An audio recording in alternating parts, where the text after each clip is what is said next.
ધંધુકા કાપડ રેડીમેડ એસોસિએશનની સામાન્ય મીટિંગ વેળી માતાજી મંદિર ખાતે યોજાઈ। અમદાવાદ જિલ્લાના ધંધુકા તાલુકાના કાપડ રેડીમેડ એસોસિએશનની સામાન્ય મીટિંગ વેળી માતાજી મંદિર ખાતે યોજાઈ હતી।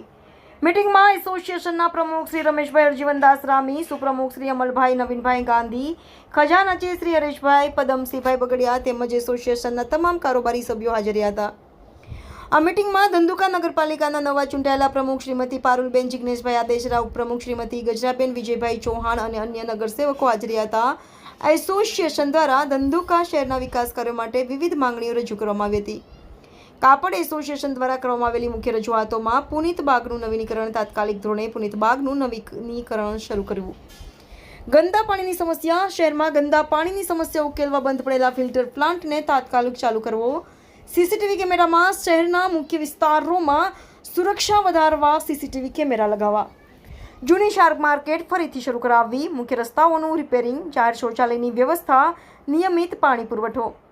પ્રમુખ અને ઉપપ્રમુખનો પ્રતિસાદ।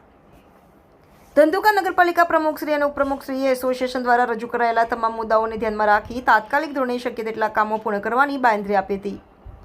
મીટિંગ દરમિયાન તમામ આમંત્રિત મહેમાનો અને બહેનોનું ફૂલહાર તથા બુકે આપી સન્માન કરવામાં આવ્યું હતું। આમ ધંધુકા કાપડ રેડીમેડ એસોસિએશન દ્વારા શહેરના વિકાસ માટે મહત્વપૂર્ણ રજૂઆતો કરવામાં આવી, જેનાથી ધંધુકા શહેરના રહેવાસીઓને વધુ સુવિધાઓ મળી રહે તેવી આશા છે। Reporter CK Barad.